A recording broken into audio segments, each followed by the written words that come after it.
Hello viewers, welcome to my YouTube channel.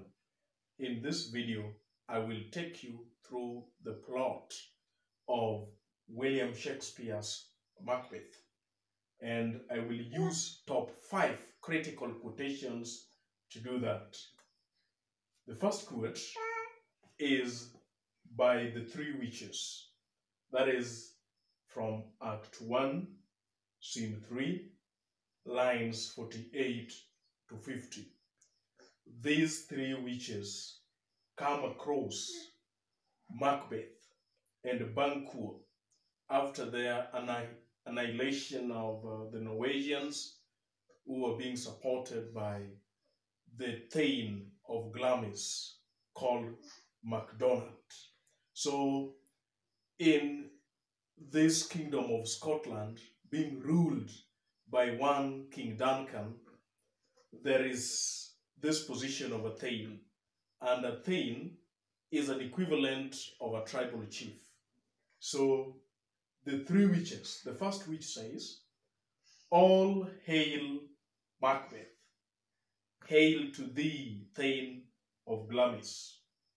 Then the second one, "All hail Macbeth, hail to thee, Thane of Cawdor." The last one, "All hail Macbeth, that shalt be the king hereafter."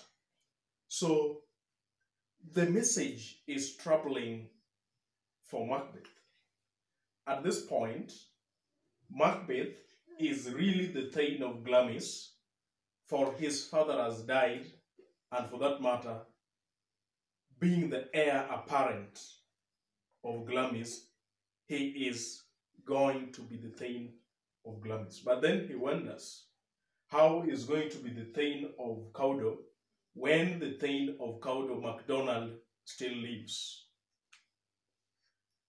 Before that, just after that, there is a delegation that has been sent by King Duncan to honor Macbeth as a result of his triumph during the Norwegian War. And he is told that King Duncan wishes him well, and because of his loyalty, because of his support during the war, he has been made the Thane of Cawdor. This, to some extent, sparks some truth, and Macbeth seems to believe what the three witches who vanished into the thin air told him. And to a greater extent, the encounter with the three witches really configures the plot of the rest of the play.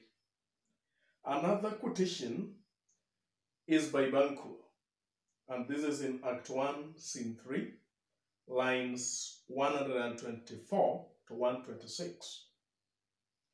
He says, "The instruments of darkness tell us truth, win us with honest trifles, to betray us in deepest consequence." So what Banquo says at this point is that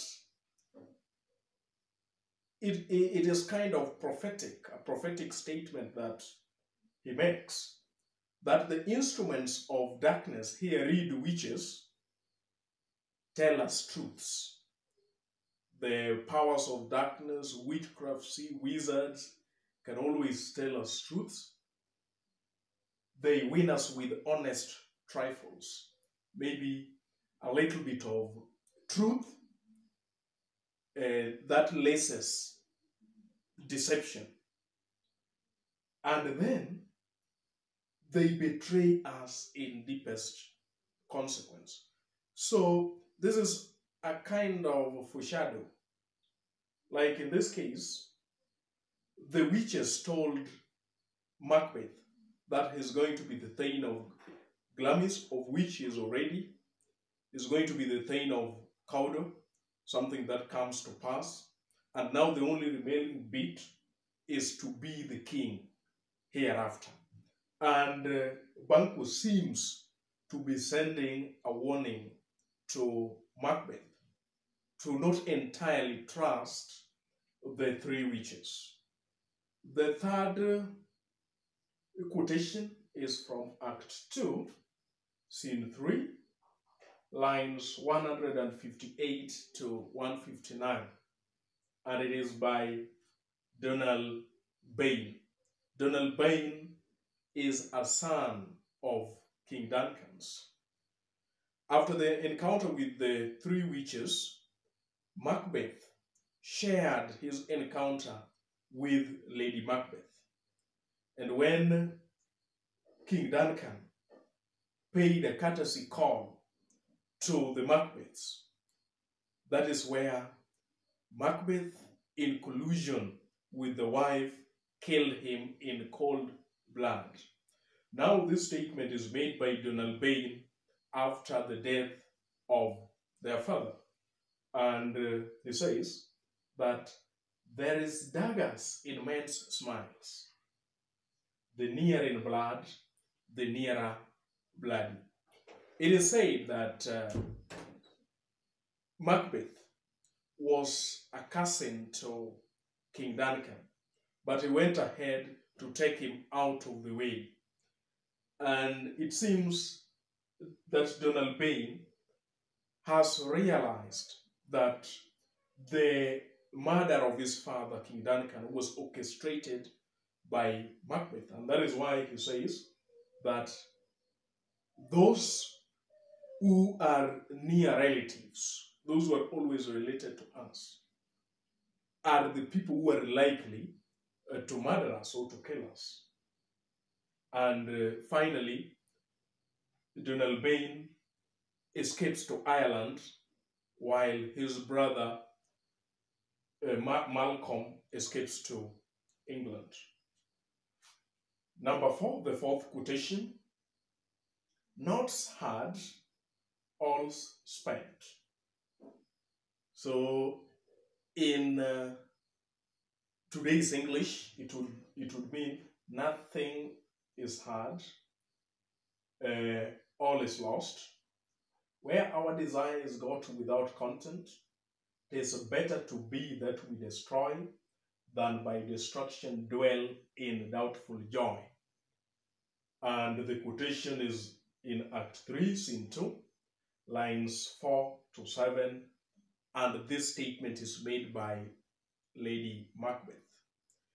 And the idea here underscores the regret that is in the Macbeths after killing King Duncan, and they now need to enjoy the proceeds of their murder. King Macbeth has already been crowned a king, but then there is no joy. And someone could ask a question, was it worth it? And that is what is made profound by the words of Lady Macbeth, that nothing's hard, all is lost, when our desire is got without content, when we achieve our goals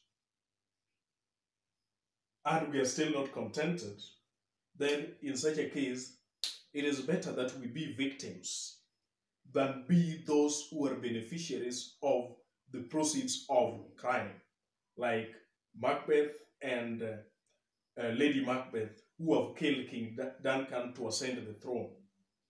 The last quotation kind of supports the second quotation, and here is by Hecate. Hecate is the queen of the witches, and at a point when he meets the three witches, he kind of wonders how they were able to play around with Macbeth's psychology. And they ought to have not done that, because they did it to a man who cares all about himself. So he hatches a grand plan of finally bringing about the downfall of Macbeth. And she makes this statement that security is mortal's chiefest enemy. That when a person feels secure, that is when the downfall becomes more prominent. Like, for instance, she tells Macbeth that Macbeth is no longer going to be defeated, not by anyone who is born of a man. So then, when Seward, a warmonger, joins together with Malcolm with the help of the England court to take back his father's throne, and Macbeth is told, then the assurance that he was given by Hecate kind of makes him complacent, and he does not prepare for the coming onslaught. And that is what leads to the final defeat of Macbeth by Malcolm's army, and he's dethroned when Malcolm ascends to power. And that quotation by Hecate is found in Act 3, Scene 5, lines 32 to 33. So these are basically the top 5 critical quotations in Macbeth's William Shakespeare. Thank you very much, viewers. If you're new here, you can kindly consider hitting onto that subscribe button so that anytime we produce a video like this, YouTube can automatically notify you.